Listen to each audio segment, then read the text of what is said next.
when I look forward, and in the consulting I have the privilege of doing with many large organizations, I think the two most pivotal questions we're going to be asked to wrestle with as leaders is what you see on this slide. How do we redesign work so that as the demand changes, we're enabling, as AI comes in, as AI simultaneously substitutes, augments, and transforms work, we're enabling talent to flow to that work as seamlessly as possible, while ensuring that the talent, employee or otherwise, have the space and the resources to keep renewing themselves, to keep reinventing themselves. Because the thing we know for sure, as we move from left to right, we have to decouple growth from resource intensity.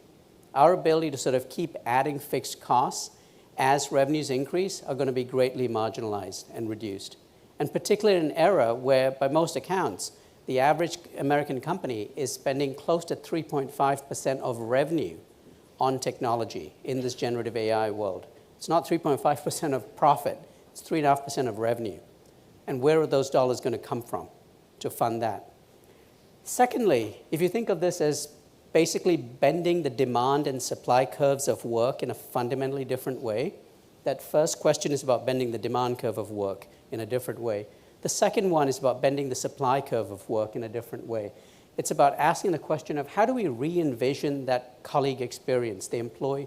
I use the word colleague because employee is increasingly just going to be a very small subset of who contributes to your mission. How do we bend that colleague experience to meet more and more people on their individual terms, whether they're an employee or not, whether they're the gig worker who's engaging with us for an assignment, whether they're the employee of the outsourcer.